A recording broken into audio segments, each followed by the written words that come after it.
হাজারো ব্যথা বেদনার পরে ফিরে আসনি তুমি আপন ঘরে। হাজারো ব্যথা বেদনার পরে ফিরে আসনি তুমি আপন ঘরে। দিনের আলো তুমি ছড়িয়ে দিতে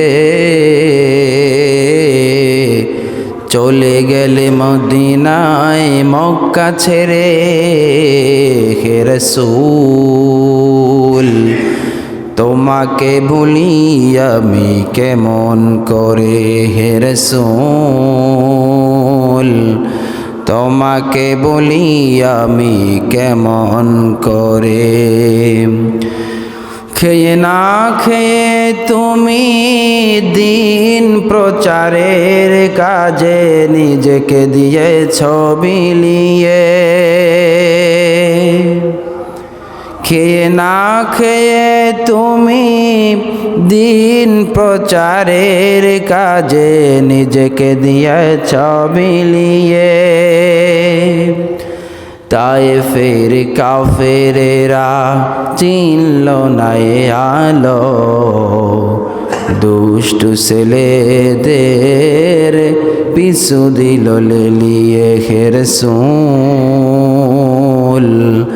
তোমাকে বলি আমি কেমন করে। হে রাসূল তোমাকে বলি আমি কেমন করে। লা ইলাহা ইল্লাল্লাহ, লা ইলাহা ইল্লাল্লাহ, লা ইলাহা ইল্লাল্লাহ, লা ইলাহা লা ইলাহা ইল্লাল্লাহ মুহাম্মাদুর রাসূলুল্লাহ সাল্লাল্লাহু আলাইহি ওয়াসাল্লাম। সবটুকুন প্রশংসা জ্ঞাপন করছে আল্লাহ সুবহানাহু ওয়া তাআলার জন্য, যে রব্বুল আলামিন আমাদেরকে দীর্ঘ একটি সপ্তাহ পরে আবারও তার পবিত্র ঘরে এসে বসার সুযোগ দান করে দিয়েছেন। ওই আল্লাহ সুবহানাহু ওয়া তাআলার দরবারে লাখো কোটি শুকর এবং সুজুদ জ্ঞাপন করছি। জবান খুলে কালিমাত শুকুর পড়ি আলহামদুলিল্লাহ। অতঃপর লাখো কোটি দুরূদ ও সালাম জ্ঞাপন করছি বিশ্বসভার সভাপতি সৈয়দুল মুরসালিন খাতামুন নবীন, যিনাকে আল্লাহ সুবহানাহু ওয়া তাআলা পৃথিবীর বুকে সর্বশেষ এবং সর্বশ্রেষ্ঠ নবী এবং রাসূল হিসেবে প্রেরণ করেছেন।